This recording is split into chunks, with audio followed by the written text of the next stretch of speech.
Hello friends, പുതിയൊരു വീഡിയോയിലേക്ക് എല്ലാവർക്കും സ്വാഗതം. റയൽ മാഡ്രിഡിന്റെ സീസണിലെ അവസാന ഹോം മത്സരം ശനിയാഴ്ച നടക്കും. റയൽ സോസിഡാഡിനെതിരെയാണ് റയലിന്റെ അവസാന ഹോം മത്സരം വരുന്നത്.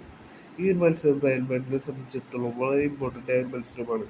റയലിന്റെ പരിശീലകനായ ആൻചെലോട്ടിയുടെ കീഴിലുള്ള അവസാന ഹോം മത്സരമാണ് റയൽ കളിക്കാനായി പോകുന്നത്. ഇപ്പോൾ ഇതാ ഒരു മത്സരത്തിന് മുന്നോടി റയലിന് വളരെ തിരിച്ചടി നൽകുന്ന ഒരു അപ്ഡേറ്റ് ആണ് പുറത്തു വന്നിട്ടുള്ളത്.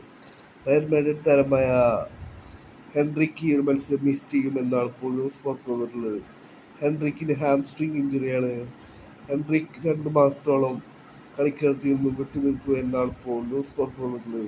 ഇത് ബ്രസീലിനും വളരെയധികം തിരിച്ചടി നൽകുന്ന ഒരു അപ്ഡേറ്റാണ് നിലവിൽ പുറത്തു വന്നിട്ടുള്ളത്. ബ്രസീലിൻ്റെ ജൂൺ മാസത്തിലെ മത്സരവും മിസ് ചെയ്യും ഹെൻറിക്ക്. 2 മാസത്തോളം ക്രിസ്റ്റ്യാനോ റൊണാൾഡോൻ്റെ ക്ലബ് വേൾഡ് കപ്പും ഹെൻറിക്ക് കളിച്ചേക്കില്ല എന്നാണ് ഇപ്പോൾ ന്യൂസ് വന്നിട്ടുള്ളത്. ഹെൻറിക്കിനെ പുറമെ റോഡ്രിഗോയും വിനീഷ്യസും ശനിയാഴ്ചത്തെ അവസാന ഹോം മത്സരവും കളിക്കാനുണ്ടായില്ല.